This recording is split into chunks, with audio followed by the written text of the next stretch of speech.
These 5 tips that I'm about to share with you will change the quality of life of your first, second, maybe third playthrough of PoE. And maybe this is just something you've missed. But don't be like this guy right here on the screen, just running your head into the wall. Make sure that you follow through the video, check out the tips, and if you have stuff that made your game a lot easier, that would have been one of those aha moments, share it in the comments, because I would be happy to share more tips with people as we get into the game and everybody learns together. The first thing that I want to talk about is something that when I first started playing, I was very unsure about. Do you disenchant? Do you salvage? Or are you selling all of the gear that you find? Well, the answer is all of it. And what that means is when you're going to get into the early game, you're going to be getting a ton of different materials. The only thing that you need gold for is actually respeccing. The monsters and the quests that you're going to do will actually give you a decent amount of gold. And most of the time, as long as you've done a little bit of research beforehand, enough gold to get you through the campaign and not have to worry about really buying much of anything. So you can spend your gold on either gear that you get from the vendors, which we'll talk about in a little while, or a little bit of respeccing if you do want to change up your build a little bit. So when you come to the early game, don't worry too much about selling any of your gear. Most of it, and not all of it, should start with disenchanting. So what disenchanting does? Disenchanting takes specific pieces of gear, and you come over to Una here, you go to disenchant items. When you disenchant items, it actually will tell you on the tooltip right here what material disenchanting that will give you. So if we put this in, we already know we're going to get 1 regal shard. Regal shards in the very beginning of your early game are actually going to be pretty important, and we'll cover the materials in just a couple seconds. So the first thing that you want to be doing is when you get your gear, and this includes blue gear, you want to be disenchanting it. So you put it in, and then you hit the accept button. Now that's given us some materials, and these materials, we only get shards. It tells you how many they stack up into right here. That is going to turn into an item that we can use in order to upgrade our gear. The crafting system in PoE is not really crafting, it's more of just upgrading and randomizing. So you want to hope for something that's good, but there are ways to minimize your chances of getting bad items and then getting bad upgrades. And we'll talk about that in a completely separate video because that's a whole in-depth thing as well. So all of your yellow and all of your blue gear, if you want to sell some of the blue gear in the beginning, you can do that. But all of the yellow gear should absolutely 100% disenchant. If you want to sell some of the blue, do that, but definitely make sure that you're disenchanting all of the yellow gear. Why is that? If we go over here and we look at our currency, you're going to get regal orbs. You need 10 of your regal shards to get regal orbs. Those are going to take a magic item and turn it into a rare item. If you use one of these on, maybe it's something you just started leveling, you found a piece of gear that works really well for your build, you want to get another extra stat. You use a regal orb and it's going to add an additional modifier. The modifiers are all of these right here. These all will help increase and boost your character. So when you take your blue piece of gear to a yellow piece of gear using your regal orbs, it's going to add additional stats. Now, as you're leveling, you're going to be collecting from disenchanting and from monster drops your orbs of transmutation, as well as your orbs of augmentation. These also play a really big role early on, and also later on when you start getting into the endgame content. I'll show you on an endgame piece of gear why this is going to play such a big role. If you have a piece of gear, and you can find this on the ground, let's say that you're running through your very first character, you've picked up a couple blue items, but a couple white items. You can take your orb of transmutation, and then you can take your piece of gear and you can change it into a blue item. It adds modifiers onto that blue item. Now, blue items can have up to 2 different modifiers. So you take an orb of augmentation, you click on it, and then you can add another modifier to your piece of gear. Then before you use your regal orb, make sure you have both modifiers on here. So then you take a regal orb, then you use it on your blue piece of gear, and now we've added additional modifiers. It's now a yellow piece of gear. So we've taken a regular, normal piece of gear and we've upgraded it several times. It's now a yellow piece of gear and is much better than what it would be. So that's why you want to make sure you're disenchanting all of your gear. The gold will come from drops. Again, if you do need a little bit, sell a little bit of blue gear, save the yellow gear so you get your regal shards. Now, salvaging. When do you salvage? There's several different times to do this. The first one we're going to talk about, you come over to the salvage bench. Now, the salvage bench isn't unlocked right away. Once you've unlocked this, that's when you start using it. You can save all of the gear in your stash early on if you want until you unlock it. You want to be doing anything that has sockets.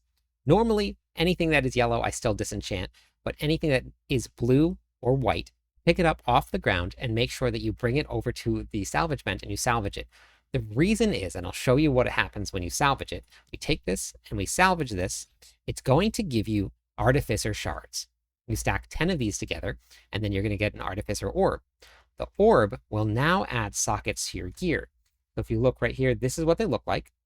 The orbs are going to add a socket. Now, sockets generally are going to be used to help increase your resistances. Resistances are incredibly important. And we'll talk about that when we get down to one of the other tips as we go on. But socketing your gear is going to be some pretty big boosts to damage and then pretty big boosts to staying alive, which in this game definitely can be a challenge sometimes. We'll be visiting the salvage table in just a couple tips from now, but the next thing we're going to talk about is what you want to save. Now that we've talked about some disenchanting, we want to talk about the orbs and the shards that you're going to be keeping and not using as often as I thought that we'd be using them. Now, we've already covered your orbs of transmutation, the orbs of augmentation, and then the regal orbs. Those are ones that you want to keep right from the beginning. Those are going to be very important, but those use as you go. Those are going to be okay, but when we get later on and you want to start actually buying some gear or trading, if you're not playing self-found only, that is going to be ones that you really don't need for trading. The most important one, and one that I use a little bit too much of, is going to be your exalted orbs. These exalted orbs are a main source of trade right now. And in any other game, I have actually never traded before. I started doing it in this game to see what it was like because I've heard from a lot of people in our Discord server. And if you want to join the Discord server, the link is going to be in the top of the description. We have a whole guild set up. So hop in, join us. It's a ton of fun, amazing community. They have a lot of very helpful information, a lot of very helpful people. The trading is incredibly easy. It's very seamless. You go to the website, you click a button, it messages people literally in the game, and then people invite you, you trade, and you get the piece of gear. The exalted orbs are going to be the base for getting some actually really, really great gear. So make sure that you are not using these. Now, this seems really, really enticing because it's going to take a yellow piece of gear and it's going to add a modifier to it. So if we look at one of these other yellow pieces of gear that we have here, we have a yellow piece of gear with only 4. We can have up to 6. Now, I just made a piece of gear. You saw right here where we went through and we added in all of those modifiers on. I wanted to add another one to it to make it better so I can move on, hold on to them. Make sure that you are waiting so that you can trade because you can actually take what might be an okay piece of gear and use one exalted orb and you can get a really, really good piece of gear. So make sure that you're holding on to those. Don't add any modifiers unless it is a god roll piece of gear. Then use one and pray because really there is no way to control it other than knowing your chances of getting something. And how you do that is if you look here, it's very, very light, but right here it says prefix and right here it says suffix. If you look on a lot of different websites that are out there, including the trade site, you can see what prefixes and what suffixes are on the gear. If you know that you need a prefix and you see that you already have 3 prefixes, you cannot get the prefix that you want. So upgrading this piece of gear would actually be a waste of your orbs. Now we'll talk about all of this stuff in that video on how to upgrade gear. So make sure you hit the subscribe button so that you can keep up and you can get all of that information as well. So hold on to those exalted orbs. Make sure you keep them. All of the other orbs, you definitely want to make sure that you're using as you're going. It's going to be okay. Use your artificer shards sparingly. So not only that, but if you actually go and you talk to Alva, you'll unlock her later on. What she has is she actually has a currency exchange. So let's say I don't have any more artificer orbs and I need to put some sockets in because I need to get my resistances up. You select this right here. You can then select whatever you want to trade for it. Let's say that you are in desperate need and you want to give up one of your exalted orbs. You click right here and they tell you that they're trading at 3 to 1. You can spend 1 exalted orb and get 3 artificer orbs, and it automatically does it for you. You don't have to talk to anybody. You don't have to whisper anybody. You don't have to join anybody's party. It does it all right here for you.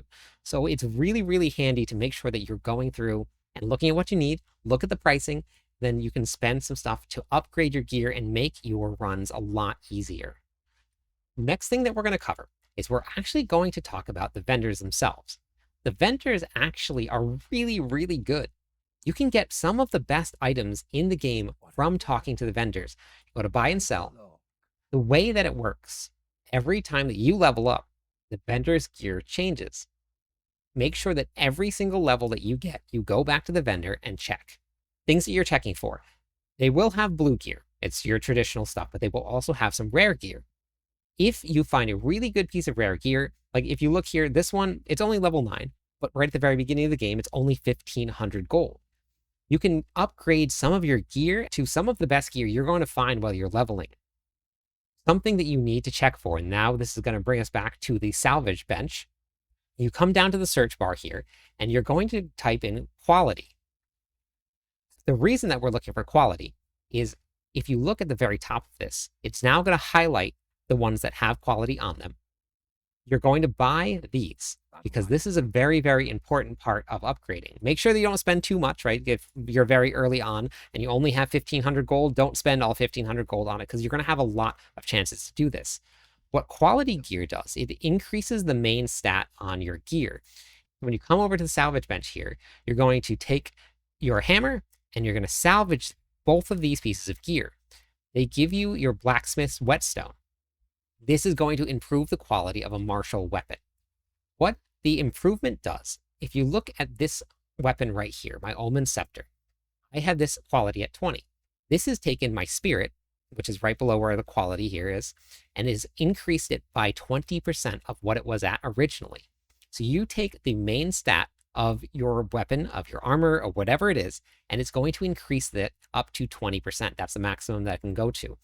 So I haven't done anything on my armor, but if we go over to the stash and we look at your upgrade pieces of gear, so we have the armor scraps right here. This is from salvaging quality armor. You take one of those and you put it on the helmet, and it's now going to take my energy shield here from 173 to 175. It's going to go up every single time that I use one. That's only 1%. I have up to 20% to upgrade. So it can give your character some really big boosts. Now, if you look here, the weapons seem to be a lot more than all of the other ones. I have upgraded my scepter, so I've used all of them, and I have a ton of these. If you're running a melee class, you'll probably be using these a lot more. Use them sparingly. Make sure that you have a really good piece of gear before you go all the way up to 20 on it. If you're leveling and you get stuck and you want a little bit of a boost, it's a really good option to use it, but it's definitely not going to be something that you want to just spend all of it on as you get it. Wait till you get into your maps, find some of your really good gear, and then you're going to use it that way. So check the vendors because they have a lot of stuff that's going to help make your journey a lot better. The next thing that we're going to talk about, and this plays into the socketing that we were talking about, is going to be prioritizing defensive stats over your offensive stats. Even in the campaign, you can go a lot more offensive in the campaign than you would when you get into maps, but it's going to make your quality of life a lot better as you level through this very long campaign. When I finished the campaign myself, and I finished Act 3 on Cruel, my energy shield was only at 200 and I had 900 life. Without going through too many maps, I went and I immediately changed that. And let me tell you, the amount that I live now versus then could have been avoided so many times because I prioritized some of the defensive stats, even in the passive tree. One thing that I did neglect, even after I changed around my gear and I added in up to 3,000 energy shield and 1,500 life, I didn't add my resistances in. So if you look here, this is all of your resistances. In normal, there is no penalty. In cruel, there's a penalty. So right now, I currently max at 76% for all my resistances. This reduces the amount of incoming elemental damage that you're going to be taking. Armor reduces the amount of physical damage that you're going to be taking.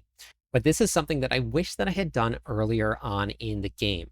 I went straight offensive. I didn't even take any consideration into it. When you're getting your gear set up, you can put runes in And these runes can give you resistances. This is how I was able to finish capping out my resistances. I got enough gear to get me almost there, and then I used my runes to put them in. Before you go through and you put runes in, if it's an okay piece of gear but you don't have a lot of runes, runes cannot be removed. As soon as you put them in, you are done. You can't change them, nothing. So be careful when you're doing it. Make sure that you are 100% with what you want to do and how you want to do it, because in order to swap them out, you have to get a brand new piece of gear. And then if that changes around your resistances, then you may have to get multiple pieces of gear. The last thing that I have that I wanted to share is definitely going to be joining a guild. I have a guild up and running, and the link for that guild is in the description of the video. Join Discord, hop in, let us know if you want to get invited. The reason that I say this, there's a lot of information out there. It's very hard to navigate sometimes. If you're looking for help with something, maybe it's leveling, or maybe it's just a question. Maybe you need a piece of gear. If you're in a guild, you get a guild stash. This right here is your guild stash. This is all of the gear that people have donated for any member to take. We have a whole bunch of member tabs. We even have a currency tab with specific currency in it that you can withdraw if you need it. Get a hold of an officer, they'll give you the gear. We have open to anybody to take all of the gems right here. So even if you don't want to party up with somebody, but you want someone to bounce ideas off of, it is a really great idea. You have access to a lot more gear, a lot of support. I would highly suggest looking into joining a guild, and especially an active one that has a lot of great people in it. But that's it. Those are the 5 tips I have for you. I am live every single night. I would love for you to stop by, say hi, theory craft with me. Let me know what you're doing that has made your quality of life better. Catch you on the clip side.